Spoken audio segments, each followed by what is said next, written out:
Hey girl, hey, it's your girl Kay, and thank you for tuning in for another story time. This story time is going to be about the time I got my car stolen.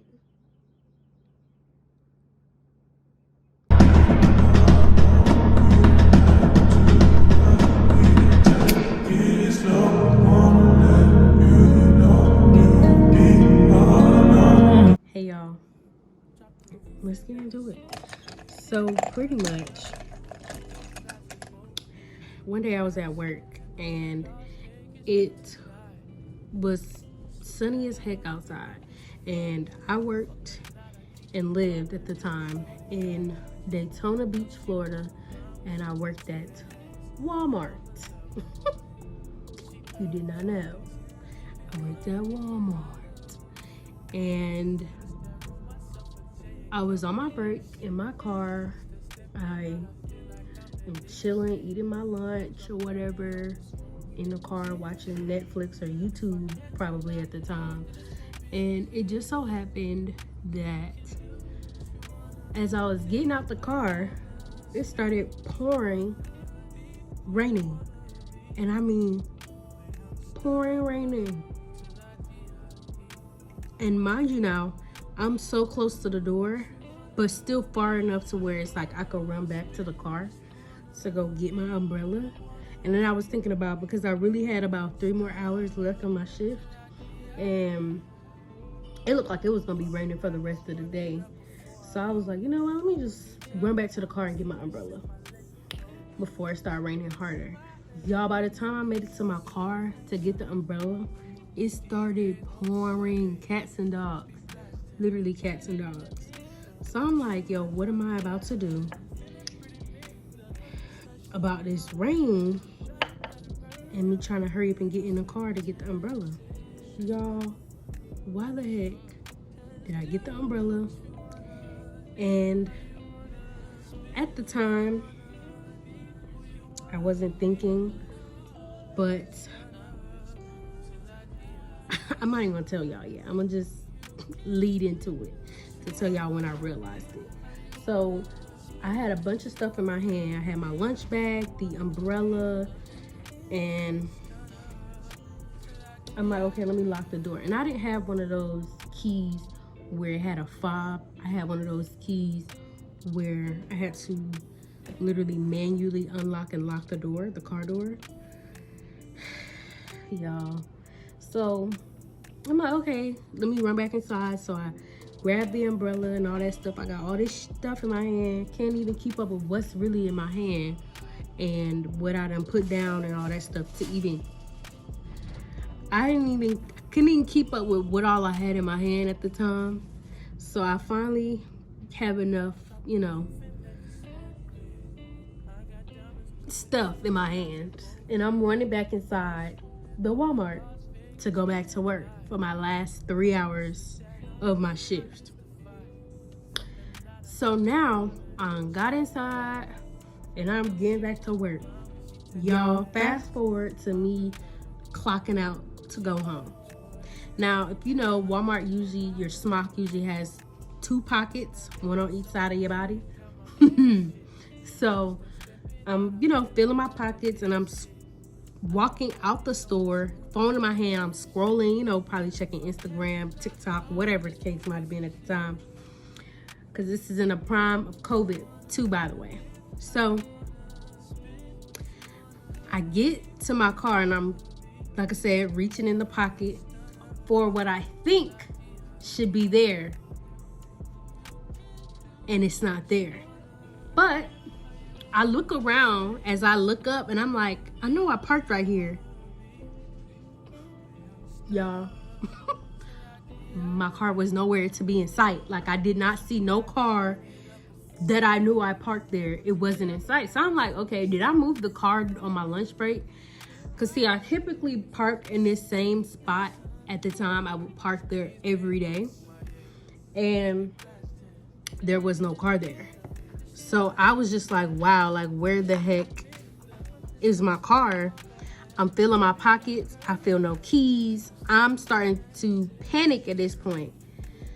So as I'm on my way inside the store, this guy comes up to me who I had known or had seen in passing in school at Bethune. And this is during the summer. So nobody is, you know, at school. Everybody just working, hustling to either pay rent or whatever the case might have been at the time. So, old boy comes up to me and he's like, what are you looking for? Like, I could tell you're looking for something, because I'm feeling my pockets. I'm like tripping, like thinking I'm tripping.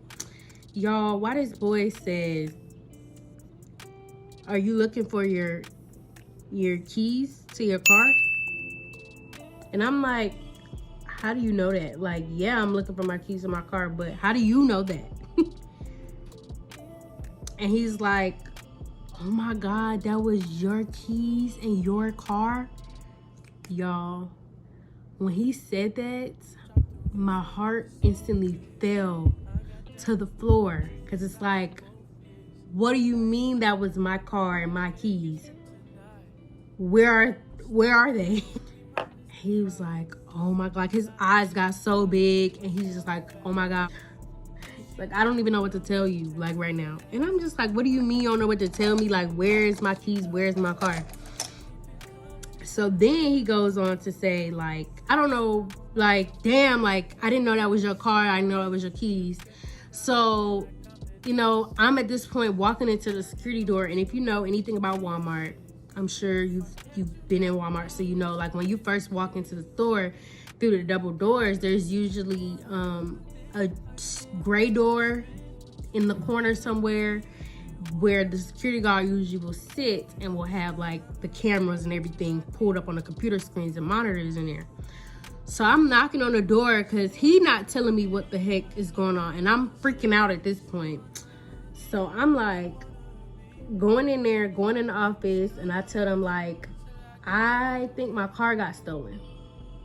And he was like, what kind of car you drive? You know, he already basically knew the scenario of the situation. Like, he knew everything, but he just wanted me to confirm that was my car and all that good stuff. So I started telling him, like, I drive a black Acura at the time.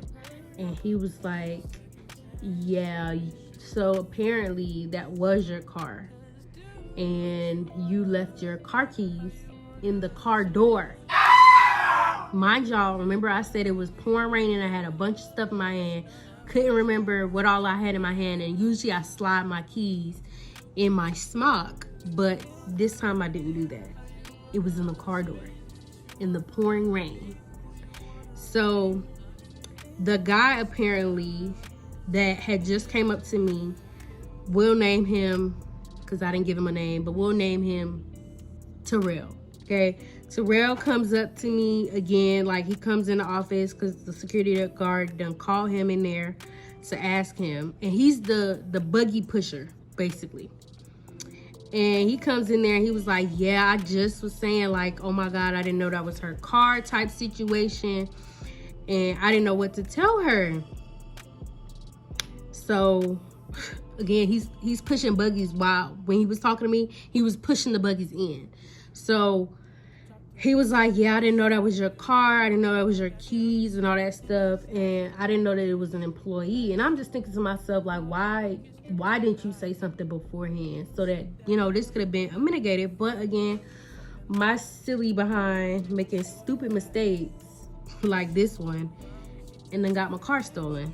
And I done gave him the free will and free ammunition to do so. So apparently he said what happened was, as he was coming out from his lunch break, he noticed that it was some keys in the car door. So my car, and then an empty space, and then his car. So he said he was getting out of his car, and another car pulled up alongside my car, in between both of us now.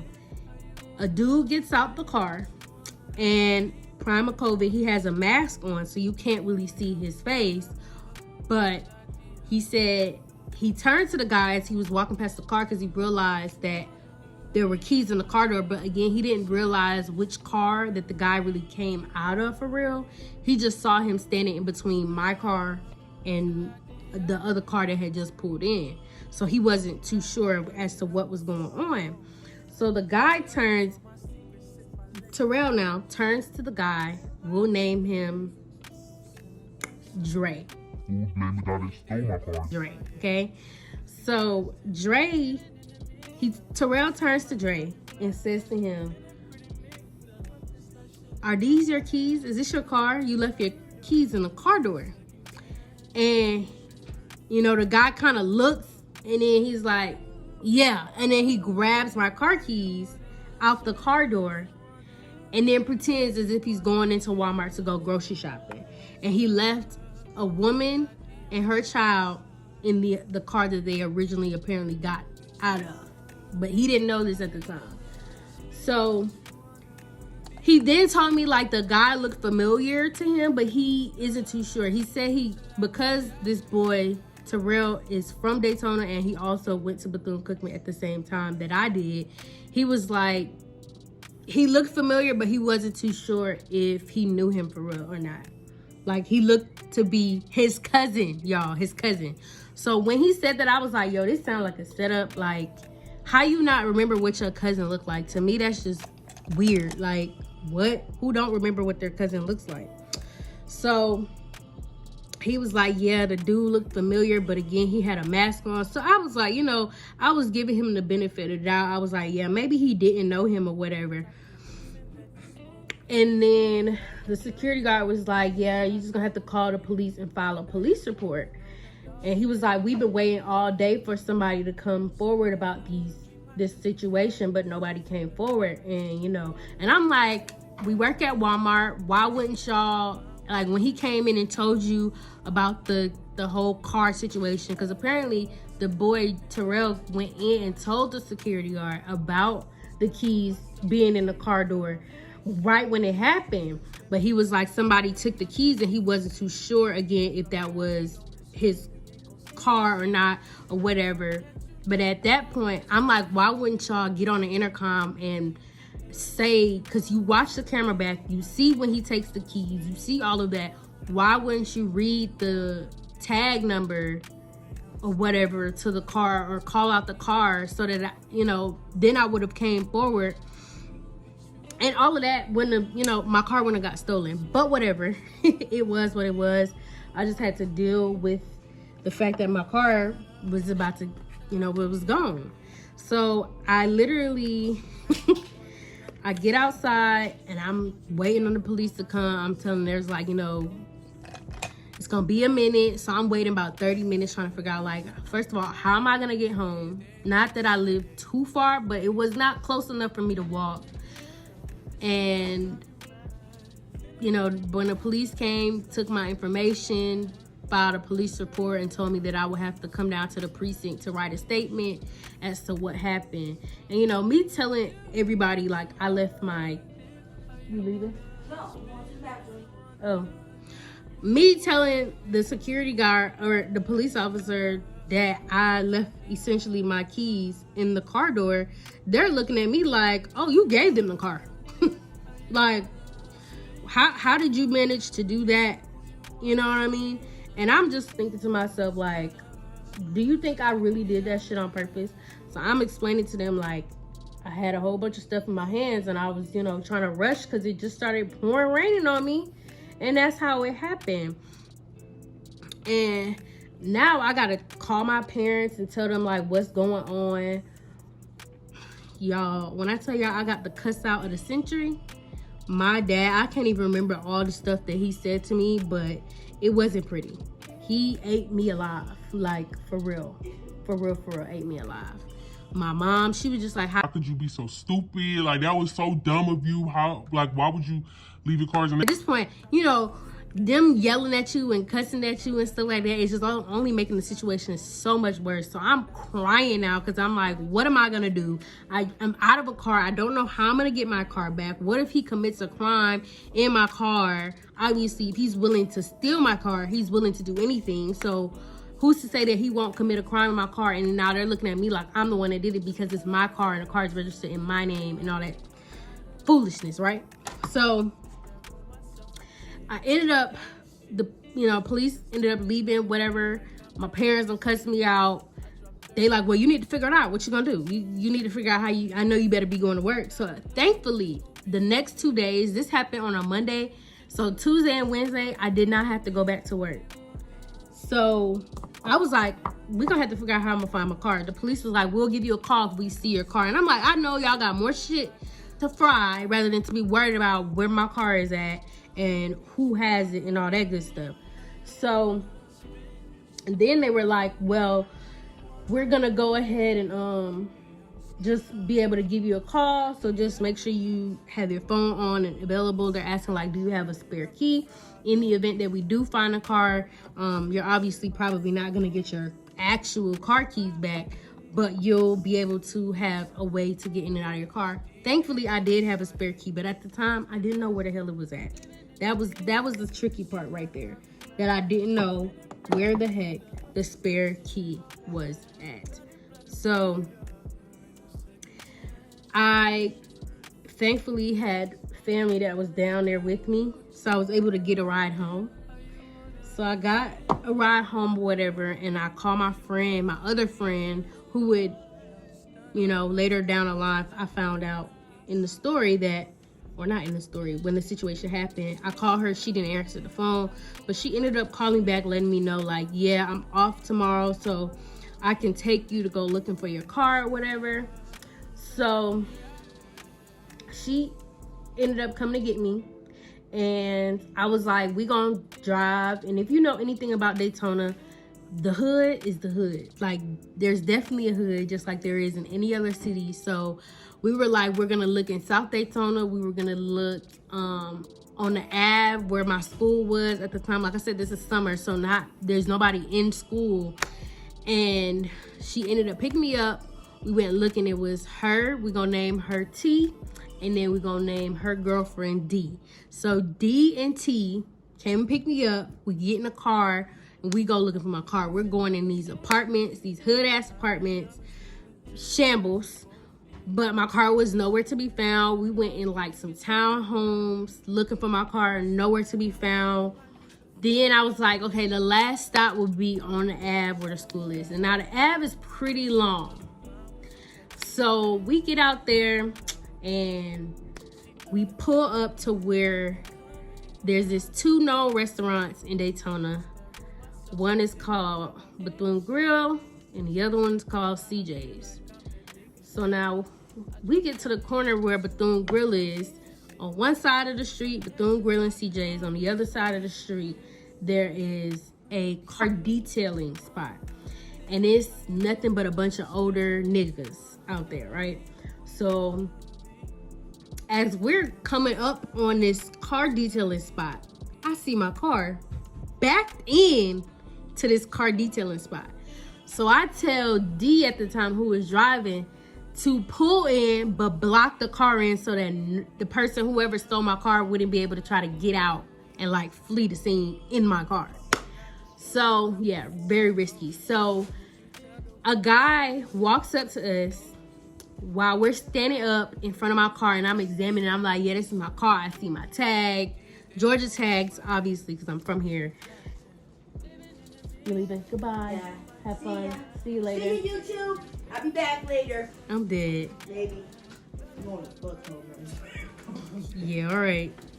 Love you. Love you. Have fun. I'm not going to be at that house for 30 minutes. Girl, please. More like 20. We're going to see.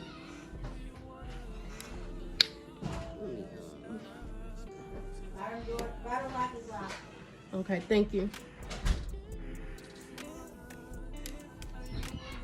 Sorry, interruption. But yeah, so I see my car sitting out there, and like I said, we get out the car. I'm examining the car. I'm like, this is definitely my car. You know, I could tell because I have, from my apartments at the time that I was staying in, we had to have a decal on the back of the windshield. So I could see that my decal is back there, and it has specific numbers that's, you know, dedicated to me or in recognition of me, so that I know that, you know, the apartments know that that's my car and on their property or whatever. So I could tell, like, obviously I know the numbers on the sticker. So I'm like, okay, this is my car. So there's this guy that walks up to us, and I was just like, who got my car? I need my keys. And he's like, oh, my friend got him. I'm gonna call him right now. I'm gonna call him right now and tell him that you here, you want your car back.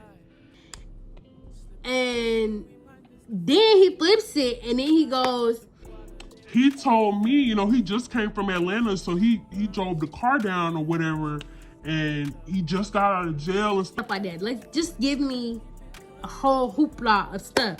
So I'm like, where he at? Like, where he at with the keys? Is he around the corner? Like, why would he leave my car here? And he goes up the street on foot. So it was really, you know, fishy. So, you know, we standing around waiting, y'all. Waiting. I mean, waiting, okay? Waiting for a long time. For like, we'll say about 20, 30 minutes. We're waiting. And nobody shows up. So I'm like, where your friend at? You said he was up the street. Mind you now, he done pretended like he done fake called somebody, everything, like just doing a whole bunch of foolishness. But at the time, I didn't know. He talking to the dude like, hey, bro, it's a young girl over here. She, you know, she waiting on you to bring the keys back to her car.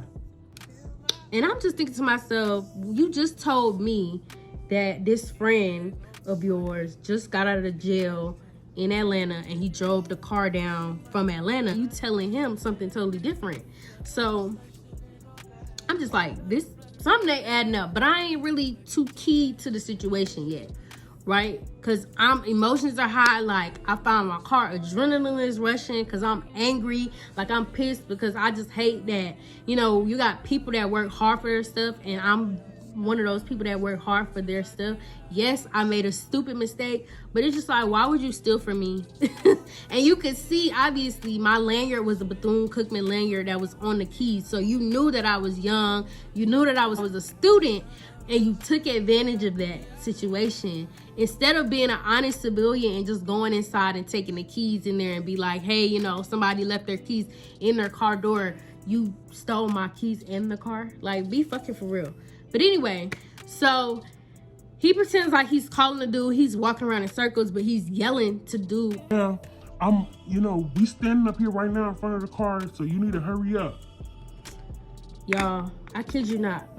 15 minutes go by, 20 minutes go by, and we still out there waiting on the keys, right? And like he said, he right up the corner, he on foot, and he was like, I don't know where he at right now, but he say he on his way back. So we stand out there and nobody comes. So I eventually call 911 because I'm like, your friend wasting my time. Where's my keys so I can go on about my business with my car? And he's like, I don't know where dude at. Now at this point, he not even trying to call this dude or anything. He's just like, I don't know where he at. I don't know where he at.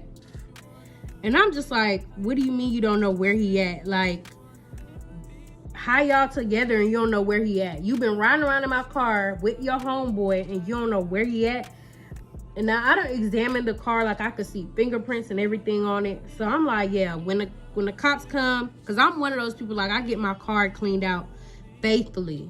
So I usually go get it detailed and stuff. So I had, just before all of this whole situation happened, I had just got my car clean and detailed and everything.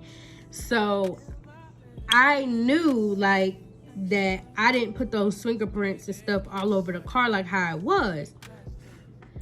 And y'all, lo and behold, when the police, I get on the phone with the police, they come. You know, it takes them a good little minute before they finally show up. Mind you now, this same boy that came out there as soon as we got out there, he stayed the entire time. Now, I noticed across the street, like, you know, the police obviously come in that area pretty frequent, because as soon as they got there, they came in an undercover car and they pull up and they sit across the street. And, you know, they're scoping the scene. They see, you know, they could see me. They asking me already, like, what do you have on? So we know who you are, like, all that good stuff. This undercover car, they pull up. They don't put no sirens on or nothing. They in like a Ford Expedition. And they just pull up and they're like, you don't see nothing going, no action, no nothing. They don't get out the car, but they just park. But you can obviously tell that it's an undercover car. Now, what's crazy about this is when, like I said, when we get out the car or whatever, and the guy walks up to us initially, he comes and he daps up D. Apparently, D's cousin has a child with, and we gonna name, again, his name is Dre. Dre is D's cousin's baby daddy. So she had already, you know, knew him before, and she was even saying like, yeah, he was telling me like he just got out of jail.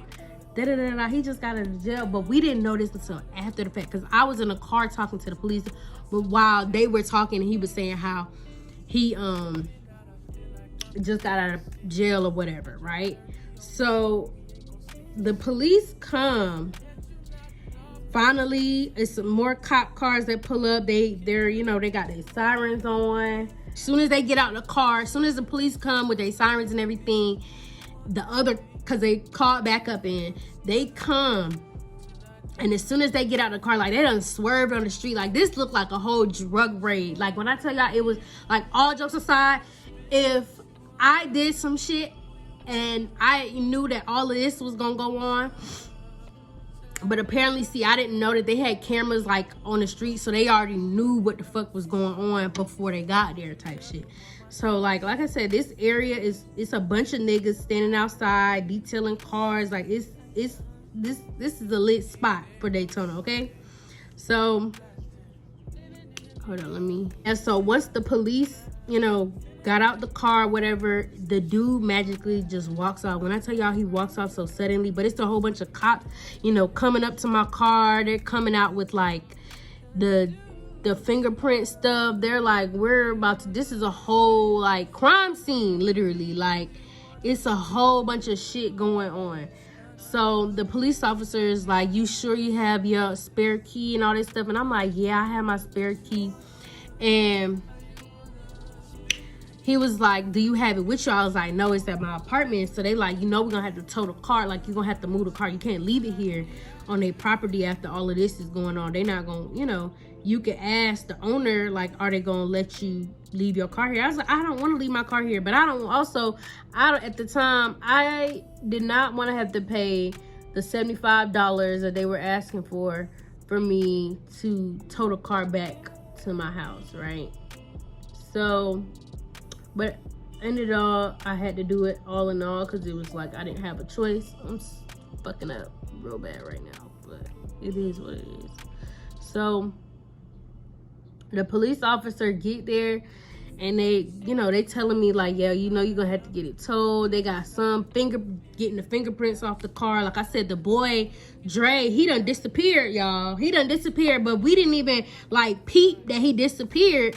And when the police officer came up to me, like another one, the undercover one was like, did you notice that he dove off and disappeared? And we tried to follow him, but you know, we think somebody hid him, so he is gone. Like, we not gonna be able to find him. So like I said, they tried to follow him, but they were like, the locals, they usually ride together because it's usually like a family. They said he went into like CJ's and like probably snuck out around the back, and he tried to ask like the owner or whatever, and they was like, they don't know who they talking about, you know, trying to play stupid, like they don't know what's going on.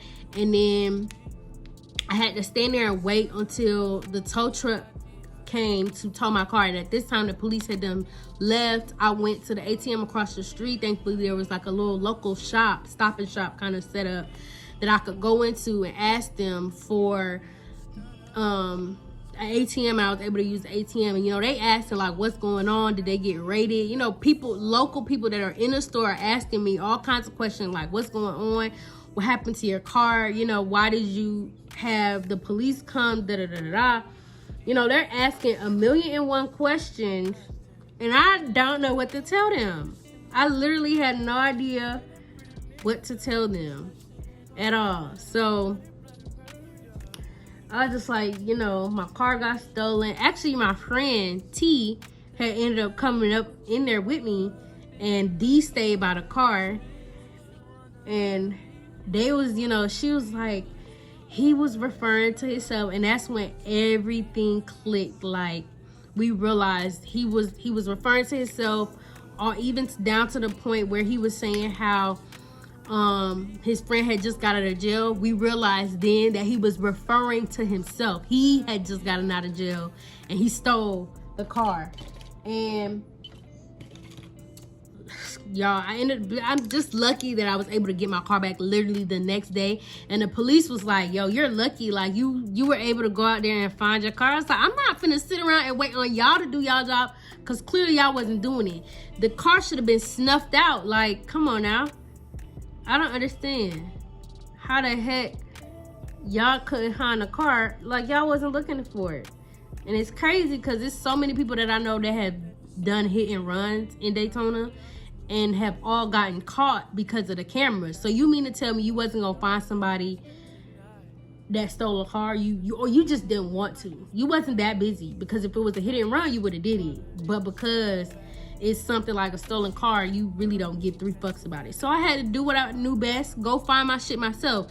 And even like, I still get made fun of about it to this day. Like, people still make fun about it to me, like, oh, you were the girl that, you know, got your car stolen and found it yourself. Like, who does that? So, and even to this day, like, it's been about 4 years since this happened, and literally they still have never gotten back to me about pressing charges on this dude that stole my car. And it's crazy. I ended up, when I was able to get in the car and all that stuff, when I found my spare key and all that stuff, I finally got into the car. I found like his phone. He left his phone. He left so much shit in there.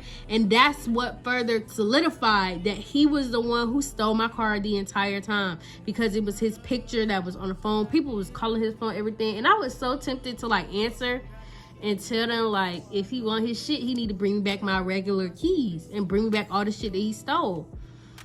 And then I realized, like, I had gotten a new radio in my car and everything. I could tell that they had tried to steal my radio. Like, it was just so much in that situation that I was just like, thank God they weren't. And when I did get my radio put in, the funny thing is, the person that even put it in was like, man, if anybody was to ever try to steal this radio out this car, they will be fucking mad and leave that shit. And I feel like that's exactly what happened, because they weren't able to get my radio out. You could tell they tried to like break the plastic that was around it to get it out. But I already am hip, baby. You think you a nigga? I'm a nigga too. And I know how to nigga rig some shit. So I made sure that the person who I went to get it done knew exactly what they were doing. But yeah, like this is literally like the craziest story that I think I've ever really been into. And it's even more funny is, like, a couple months later, D ended up contacting me and letting me know, like, girl, he done stole somebody else's car. She literally sent me another message letting me know, like, yeah, girl, he done ended up stealing somebody else's car. Another college student whose grandmother had just bought her a car, and that was her graduation gift to go off to college. And she ended up being at the gas station and, you know, while pumping her gas, she turned to throw something away. Somebody hopped in her car and drove off with it. Like, yeah, and they had his picture and everything else, so they knew exactly who did it, and he was the same person. And then I ended up taking the picture. Remember how I told y'all the guy that was in Walmart who I worked with, another, you know, co-worker of mine that was pushing the carts? I went up and showed him the picture, like, so this is the dude. He was like, that was my cousin. He was like, yo, I promise you I did not know. And he was like, remember, he had a mask on, so I couldn't really see him, but I was like, he looked familiar. He said to me, like, remember I told you that he looked familiar to me because I'm from Daytona. But yeah, that's my cousin. And he was like, it's like 3 of them, they're triplets.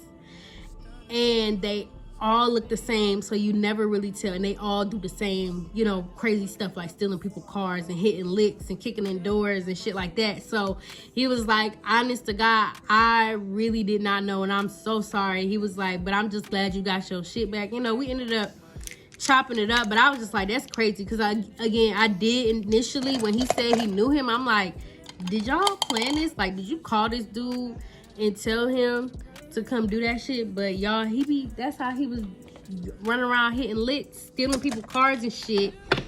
But situation of the story is just be careful. Like, don't rush. Like, take your time. Don't, like, if it's raining, just you already outside. The only thing is you just gonna be wet. Like, you will dry off. Like, don't rush. Take your time, and you're gonna get to where you're going.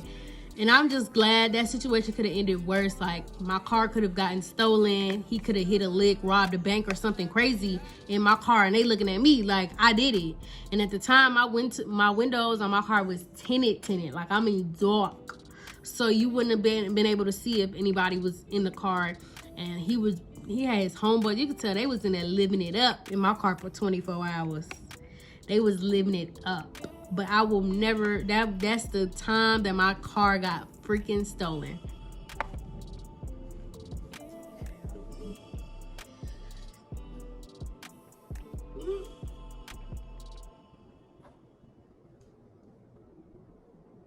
Thank you all for tuning in for yet another story time. I hope you all Truly have enjoyed this story time, and I hope to see you all in another video or the next time I upload another video. I love you all, and I hope to see you again. Bye.